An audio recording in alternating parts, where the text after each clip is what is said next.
शादी, लेकिन कोई था जो चाहता था उसकी बर्बादी। ड्रिंक में नशे की दवाई मिलाकर किसी ने उसे बेहोश कराया।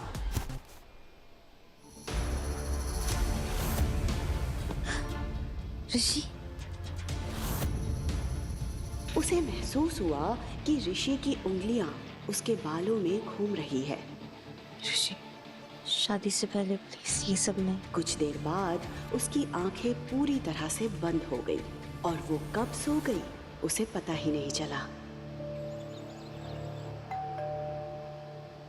अगली सुबह नव्या का सर इतना भारी था कि उसकी उठने की हिम्मत नहीं हो रही थी।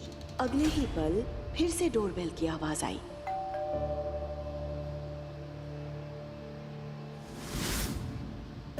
उसे याद आया कि शादी तक वो ऋषि के साथ कुछ नहीं करना चाहती थी। मैं ऋषि के साथ यहाँ? ओह गॉड! ऋषि प्लीज देखो दरवाजे पे कौन है। कुछ देर तक उसने ऋषि का इंतजार किया, पर जब वो नहीं आया तो नव्या खुद ही दरवाजा खोलने के लिए उठ गई। नव्या को समझ नहीं आ रहा था कि अगर ऋषि उसके सामने खड़ा था तो कल रात उसके साथ कमरे में कौन था। ऋषि, तुम बाहर कब गए? तुमने क्या हालत बना रखी है? अगर तुम्हारी बैचलर पार्टी खत्म होगी तो हम लंच करेंगे, बाहर चलें। पर तुम तो अभी तक रेडी भी नहीं हुई। इतना कहकर ऋषि कमरे के अंदर आ गया। ऋषि बिस्तर की हालत और उस पर पड़ी एक जेंट्स टाई देखकर समझ गया था कि कल रात क्या हुआ होगा। ऋषि मेरी बात सुनो। तुम कल रात? ऋषि जैसा तुम सोच रहे हो वैसा कुछ। Don't you dare! सब समझ आ रहा है। ये बिस्तर, ये टाई, ये वाइन का गिलास, सब समझ आ रहा है। 2 दिन में हमारी शादी है और तुम कल रात हो किसी और के साथ। नहीं ऋषि, ऋषि ऋषि मेरी बात सुनो। मैंने कुछ गलत नहीं किया ऋषि, शायद कुछ गलतफहमी हुई है। ऋषि! नव्या चिल्लाते हुए नंगे पैर ऋषि के पीछे दौड़ रही थी, लेकिन ऋषि ने उसे एक बार भी पलटकर नहीं देखा। वो सीधे अपनी गाड़ी में बैठकर वहां से निकल गया। उसने तुरंत टैक्सी किया और ऋषि के पीछे चली गई। लेकिन सिन्हा पैराडाइज में उसका स्वागत एक जोरदार थप्पड़ के साथ हुआ। बेशर्म! मुझे शर्म आती है कहते हो कि तुम मेरी बेटी हो। शेखर के ठीक बगल में ऋषि खड़ा था, जिसे देखकर नव्या समझ गई थी कि उसने सब कुछ घर में बता दिया है। पापा, ये जो कुछ भी हुआ ना, इसमें मेरी कोई भी गलती नहीं है। तुम भी अपनी माँ की तरह ही निकली, शेमलेस। अरे पहले उसने शेखर को चैन से नहीं जीने दिया और अब तुमने क्या कमी रह गई थी ऋषि में जो तुम्हें किसी और के पास जाना पड़ा? अरे माँ, कम से कम आप तो बस करिए ना।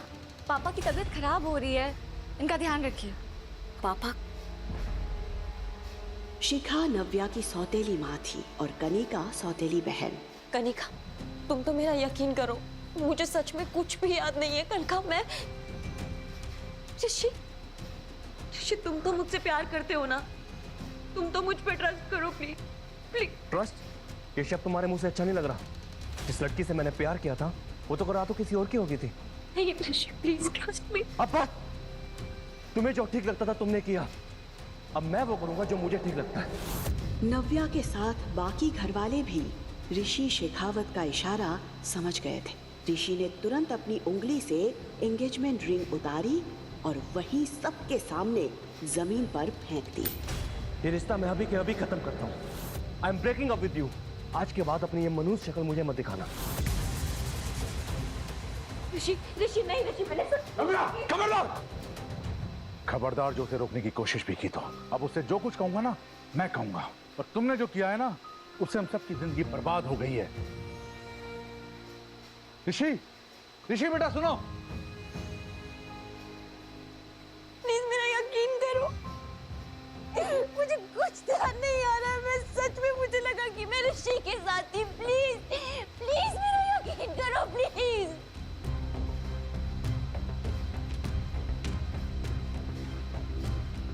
कनिका प्लीज, तुम तो मेरा यकीन करो प्लीज। मैं बहुत प्यार करती हूँ ऋषि से, मैंने कुछ भी नहीं किया। प्लीज तुम पापा से बात करो, पापा तुम्हारी बात मानेंगे। प्लीज तुम बात करोगी ना पापा से? अभी कुछ बोलो ना कनिका। दीदी, मैं क्या समझाऊं दीदी? क्योंकि मुझे पता है कि आपने कुछ भी नहीं किया है, क्योंकि जो कुछ भी किया है वो तो मैंने किया है। कल रात में जिस कमरे में तुम थी उस कमरे में ऋषि नहीं, कोई और था।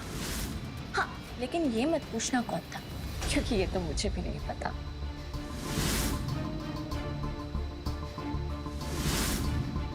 और मैंने ये सब इसलिए किया क्योंकि अगर कोई ऋषि से शादी करेगा तो वो मैं होंगी।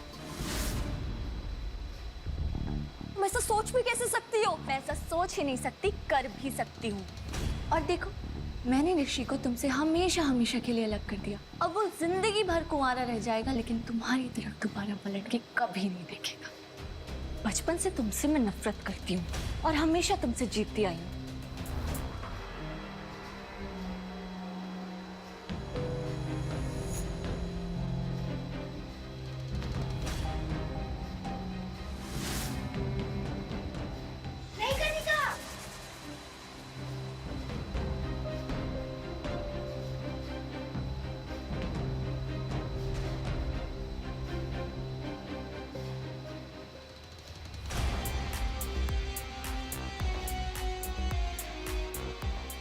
लेकिन इस बार जब ऋषि ने तुम्हें प्रपोज किया तो मुझे ऐसा लगा कि इस बार मैं हार जाऊंगी।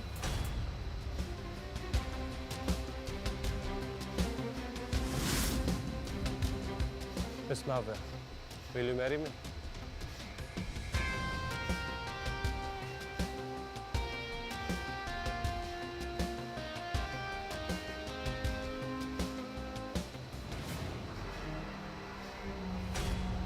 लेकिन देखो, मैं फिर से जीत गई। How dare you, Kanika? क्यों किया तुमने ऐसे? क्यों किया? क्यों डर? क्यों किया तुमने ऐसे? तुम्हारी हिम्मत कैसे हुई मेरी बेटी को छूने की? पापा, ये सब कुछ कनिका ने किया है। कनिका ने मुझे फंसाया। चुप! एकदम चुप! अब एक शब्द और नहीं। देख रहे हो अपनी बेटी की हरकतें? एक तो शेखावत परिवार के सामने हमारी इतनी इंसल्ट करवाई, ऊपर से माफी मांगने की जगह मेरी बेटी को मारने चली है। निकल जाओ अभी के अभी इस घर से। अब सिन्हा परिवार से तुम्हारा कोई रिश्ता नहीं। पापा, और मेरी सिर्फ एक ही बेटी है, कनिका। शिखा, मुझे कुछ पैसे दे देना।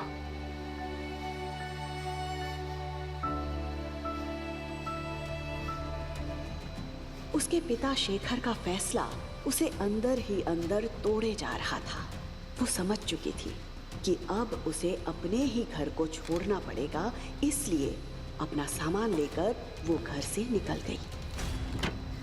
दिल्ली के सबसे बड़े ऑफिस के कैबिन में आहूजा इंडस्ट्रीज का मालिक अविनाश आहूजा अपने असिस्टेंट के साथ बैठा था। अविनाश 27 साल का यंग हैंडसम बिजनेसमैन था, जिसकी एक झलक के लिए भी लड़कियां तरसती थी।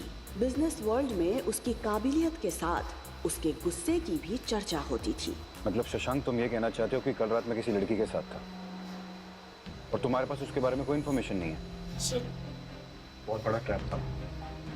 Are you out of your mind Shashank?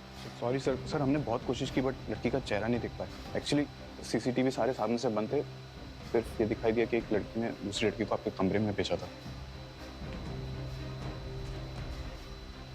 Avinash CCTV video देखकर शॉक्ड था। शशांक, इस होटल के सारे एविडेंस मिटा दो। किसी को नहीं पता चलना चाहिए कि मैं कल रात किसी लड़की के साथ था। अगर ये बात मीडिया तक पहुंची तो मेरी रेपुटेशन के लिए ठीक नहीं होगा। शशांक ने तुरंत हाँ में सर हिलाया और अपने काम के लिए तेजी से निकल गया। अविनाश और शशांक ने उस लड़की की आइडेंटिटी पता करने की बहुत कोशिश की जो उस रात अविनाश के साथ थी, लेकिन उनके हाथ कुछ भी नहीं आया था। इस बात को 6 साल बीत चुके थे। नव्या और अविनाश दोनों ही इस बात से अनजान थे कि उस रात वो किसके साथ थे। दोनों ही अपनी अपनी जिंदगी में आगे बढ़ चुके थे। 6 साल तक नव्या ने काफी परेशानियां झेली, पर उसके साथ एक ऐसी खुशी थी जिसने उसकी हर मुश्किल को आसान कर दिया था। उसने अब अकेले उस खुशी के साथ जीना सीख लिया था। पापा,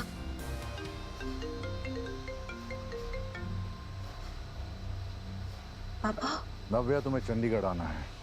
प्लीज जल्द से जल्द टिकट कराओ। पापा, आप मुझे सच में बुला रहे हैं? हाँ बेटा, मुझे घर बुला रहे हैं। Oh God! आखिर क्यों बुलाया था शेखर ने इतने सालों के बाद नव्या को वापस? कौन सा सहारा था नव्या के जीवन में? आखिर कब तक अविनाश और नव्या इस बात से अनजान रहेंगे कि उन दोनों ने ही उस रात होटल में रात बिताई थी? जानने के लिए सुनते रहिए द रिटर्न, सिर्फ पॉकेट FM पर।